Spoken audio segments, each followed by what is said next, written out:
깊이 있는 이슈 분석 딥사이트 시간입니다. 오늘은 자동차에 대해서 얘기합니다. 사실 자동차는 자동차가 아니라 모빌리티라는 이름으로 새롭게 여러 가지 기술들과 변화들을 장착하고 있는데요. 내년에 이제 자율주행 얘기하시는 분도 많고요. 다만 자동차는 지금 생산 차질이 나는데 또 발목이 잡혀 있어서요. 그 문제는 내년에 해결이 되는 것인지. 머니투데이 경제산업부 권순우 기자와 함께 말씀 나누겠습니다. 어서 오십시오. 네, 안녕하세요. 그러니까 자동차 올해는 재미없었는데 기대감들은 있어서요. 내년에 그 자율주행을 꽤 큰 그 이슈로 보는 분들이 많더군요. 자율주행은 이제 자동차들이 실생활에서 이제 곧 나오는 겁니까? 그러니까 사실 자동차가 재미없었다라고 얘기하시는 분들 대부분 이제 국내 그렇죠. 기준으로 좀 말씀하셨던 거고, 뭐 포드 같은 회사는 거의 주가가 2배 이상 올랐어요. 보통 뭐 테슬라라든지 리비안이라든지 이런 굉장히 미래 모빌리티 회사들에 대해서 관심을 굉장히 많이 갖고 계신데, 사실 작년에 주가가 가장 많이 올랐던 자동차 회사는 아무래도 포드가 아닌가 싶고, 뭐 GM이나 토요타 같은 경우도 30% 이상 올랐습니다. 물론 현대차 같은 경우는 1% 정도 빠진 걸로 나와서 굉장히 실망감이 크실 건데, 그러니까 자율주행이 뭔지에 대한 얘기를 먼저 드리면은, 사실 2017년을 기점으로 해서 전 세계 자동차 회사들 그리고 스타트업들은 자율주행에 대한 미래를 굉장히 높게 평가를 받았습니다. 그리고 지금까지도 이제 글로벌 자동차 회사들, 스타트업들은 자율주행에 대한 연구를 하고 있는데요. 그 자율주행이라는 산업이 왜 그렇게 관심을 많이 가졌는지를 그때 기준으로 한번 생각을 해보면, 사실 자율주행의 꿈은 사람이 없는 무인 택시, 로봇 택시를 얘기합니다. 그러면은 지금 택시 산업에서 그 굉장히 많은 비중을 차지하는 게 이제 드라이버의 그 인건비인데, 인건비를 배제하고 나면은 로봇택시 사업으로 하루에 한 7조 정도의 시장이 형성될 거라는 게 그 당시의 이야기였습니다. 그러면 이거를 365일을 곱해보면 거의 한 2,000조 되는 영업이익의 시장이 열린다라는 기대를 많이 갖고 있었던 건데요. 그러면 그 시장에서 내는 이익을 2,000조가 어느 정도 큰 규모냐면은, 뭐 2020년 기준으로 애플, 마이크로소프트, 구글, 페이스북의 이익을 다 합친 것만큼이나 큰 시장입니다. 그렇기 때문에 자율주행이 가능해진다면 이런 2,000조 시장을 가져갈 수 있다라는 기대감 때문에 굉장히 많은 회사들의 기업 가치가 높아졌습니다. 그리고 2017년에 구글의 자율주행차 자회사인 웨이모 같은 경우가 상용화 서비스를 시작을 했고, 뭐 2020년 되면 완전 자율주행이 대중화될 거다라는 이야기를 했었습니다.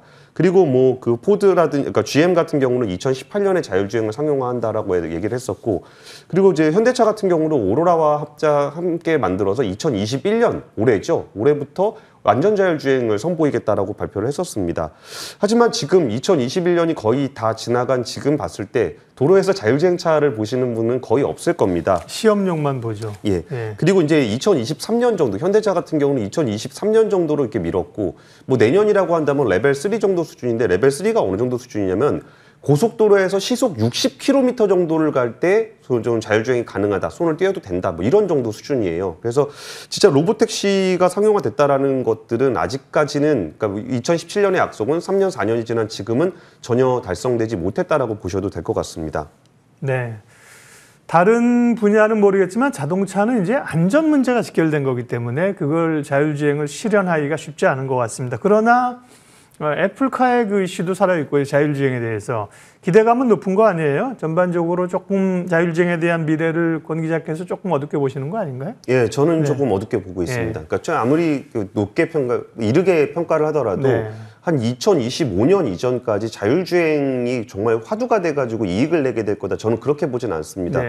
그리고 사실 그 자율주행차, 제가 아까 설명드렸던 2,000조 시장이 열릴 것들을 생각을 한다면은 그런 것들에 대한 기업 가치는 저는 테슬라에 충분히 많이 반영이 돼 있다라고 생각합니다. 그 회사는 아직까지 그 차량 판매 대수라든지 생산 대수가 굉장히 적음에도 불구하고 기술적 가능성에 대해서 높게 평가를 받으면서 상위 10개 자동차 회사의 시가총액을 더한 것보다 거의 1,000조 원이 넘는 그런 시가총액을 기록을 하고 있습니다. 물론 여기는 그 테슬라가 추구하는 방향성이나 기술력이 굉장히 뛰어나다는 점들이 다 반영이 돼 있고요. 거기에 뭐 어지간한 빅테크 회사보다 뛰어난 인공지능 기술, 그리고 통신기술의 혁명을 가지고 올 수 있는 인공위성 기술 등이 여기에 시가총액에 반영이 돼 있다고 생각합니다. 하지만 우리가 지금 테슬라만 바라보고 계신데, 그때 이후에 자율주행을 하겠다라고 했던 모빌리티 버블의 시대에 굉장히 많은 회사들이 투자를 받았고, 여기에 많은 분들이 투자를 했었습니다. 하지만 이제 투자가 한 3년 정도 진행이 되면 어느 정도 성과를 좀 보여야 되는 시점이 지금 2021년 이 시점이 됐는데요. 그러다 보니까 그 당시에 그 자신들이 부풀려서 얘기했던 것들이 다 허위라는 사실들이 올해 굉장히 많이 터졌습니다. 뭐 예를 들면은 전기밴을 만들려고 했던 미국의 워크호스 같은 경우에는 그때 당시에 주가가 거의 2000% 이상 올라가면서 시가총액이 거의 10조 원에 달했습니다. 여기는 우체국에서 사용하고 있는 운반 트럭을 전기 트럭으로 바꾸겠다라는 계획들의 입찰도 하고는 했었는데 그 이후에 나타난 현상은 주가 조작 혐의로 현재 법무부와 SEC의 조사를 받고 있는 게 현실입니다. 또 워크호스의 CEO 출신이 나가서 설립했던 로즈타운 같은 경우에는 정말 구닥다리로 취급받는 그 GM이 이제 그 커버할 수 없는 공장을 사들임으로써 거의 연산 20만 대, 30만 대 차를 만들 수 있다라고 얘기하면서 주가를 엄청나게 띄웠지만 역시 똑같이 SEC와 법무부의 조사를 받고 있습니다. 그리고 다들 많이 알려져 있는 수소 트럭을 만들었던 니콜라 같은 경우도 네. 그 결과는 잘 아실 테고 미국의 테슬라라고 불렸던 바이튼 같은 경우도 거의 1조 5천억 투자자들이 텐센트라든지 알리바바라든지 CAT라든지 이런 엄청난 회사들의 투자를 받았지만 최근에 파산 절차를 좀 밟고 있습니다. 그 결과 드러났던 거는 한 해에 간식비로만 83억 원을 썼다. 비행기는 무조건 퍼스트 클래스를 산다. 명함을 사는 데만 하더라도 몇 천만 원을 썼다. 이런 얘기들이 좀 나오고 있는 겁니다. 그리고 물론 지금까지도 미래차에 대한 기대감이 있기 때문에 약간의 버블처럼 느껴지는 부분들이 있습니다. 예를 들면 리비안 같은 경우는 하루에 1.5대를 생산하는 전기 픽업 트럭 업체임에도 불구하고 픽업 트럭이라는 완성된 제품을 만들었다는 이유만으로도 100조 원 넘게 평가를 받으면서 전체 시가총액 기준으로 3위를 차지하고 있고요.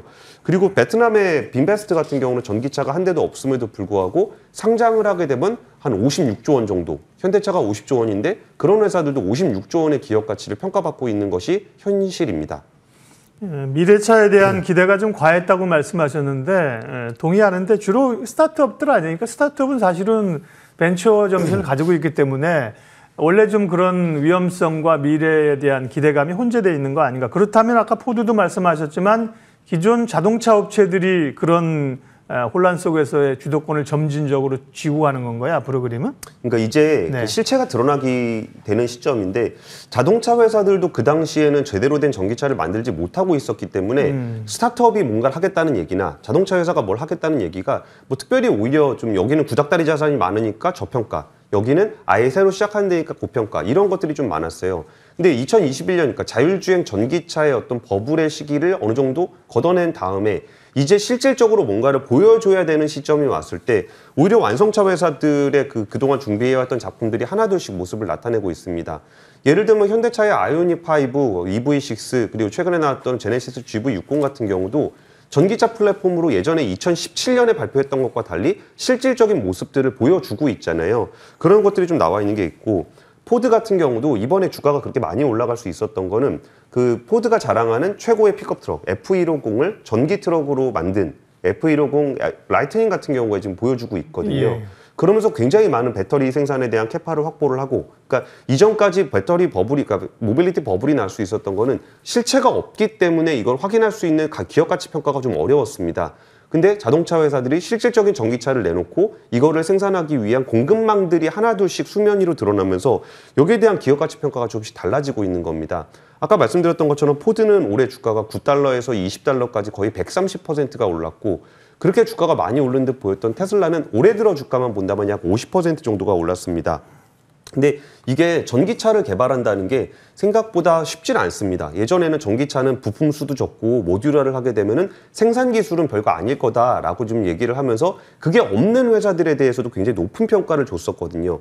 근데 막상 전기차를 만들고 보니까 이것저것 하겠다고 했던 회사들이 차를 아예 만들질 못해서 있었던 것이 현실이라는 것이 드러나고 나니까 오히려 지금 플랫폼 기반으로 전기차를 만들고 있는 그런 회사들의 어떤 가치가 좀 더 부각이 되고 있고, 이것조차도 플랫폼 기반의 전기차를 만들고 있는 회사는 전 세계에 테슬라, 폭스바겐, 현대차 세 곳밖에 없습니다. 오히려 GM 같은 회사들도 플랫폼 기반 전기차인 얼티엄을 하겠다라고 이야기는 했지만 아직까지 출시를 하고 있지 못해서 내년도에는 오히려 지금 뭔가 보여주고 있는 이 실체가 있는 전기차들에 대한 경쟁이 굉장히 치열해질 것으로 좀 전망을 하고 있습니다. 예, 자동차의 미래에 대해서 얘기하고 있는데요. 전기차, 특별히 스타트업을 중심으로 한 자율주행에 대해서는 예, 조금 냉정한 시각을 말씀을 해주셨고요. 그러면 2022년 내년에 자동차 시장의 화두는 권순우 기자님 뭘로 보고 계신가 얘기를 하겠습니다. 가장 주요한 화두는 뭘로 보세요? 저는 생산으로 봅니다. 생산 혹은 생산 재개?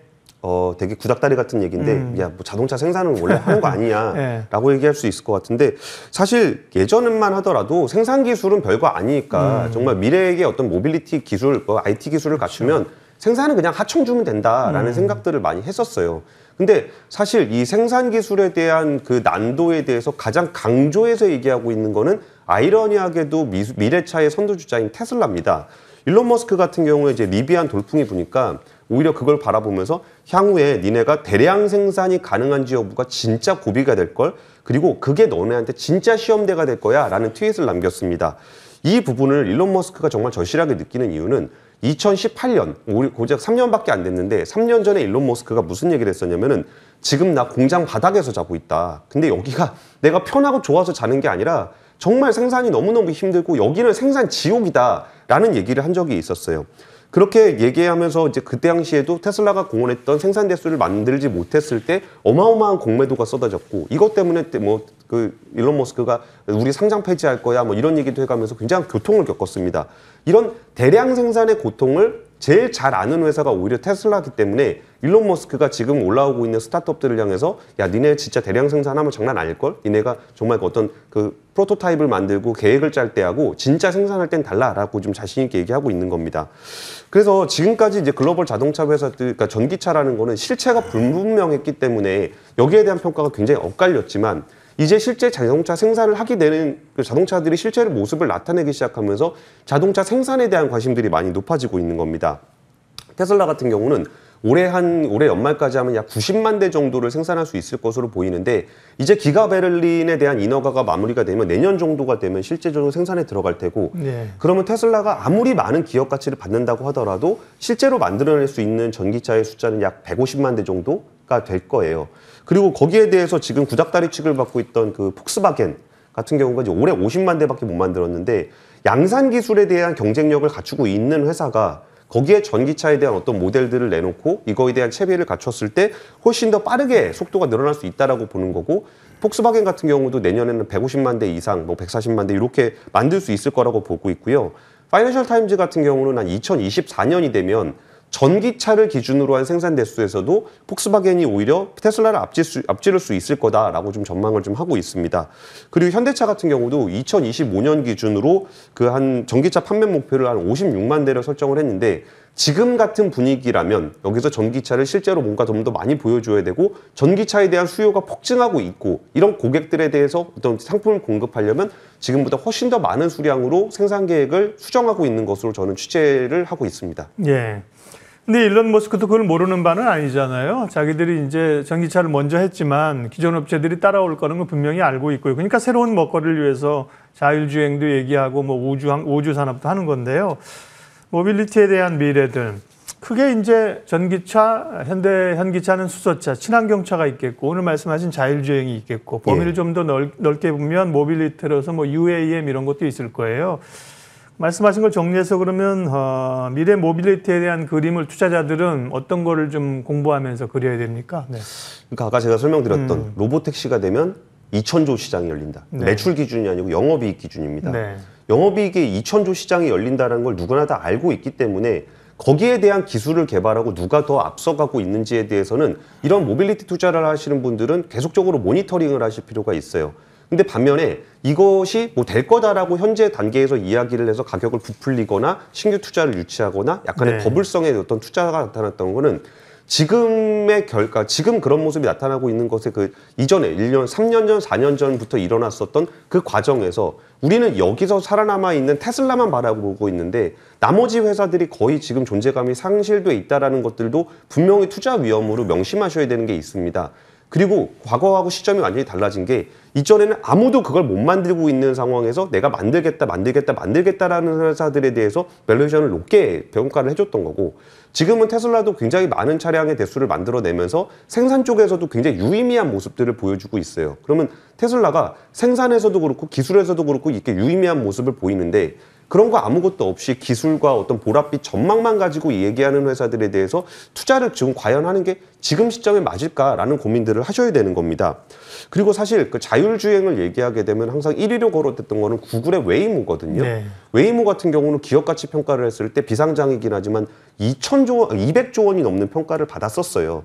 그러면 그 웨이모가 지금은 뭘 하고 있냐라고 보면은 최근에 했던 얘기는 되게 그 뭐 자율주행 택시를 상용화한다는 얘기를 하고는 했지만 굉장히 일부 지역에서만 상용화를 했던 거고, 여기서 그 진짜 일부 지역에서만 자율주행을 한다는 얘기는 정말 아이러니하게도 현대차만 보더라도 그 남양연구소 가면은 솔라티 자율주행차가 돌아다녀요. 그 안에서. 예. 예. 그러니까 일부 지역에 상용화하는 게 정말 그 기업 가치에 얼마나 밸류에이션을 해줄 거냐라는 것들은 높게 평가하기가 좀 어렵다는 게 현실적이에요.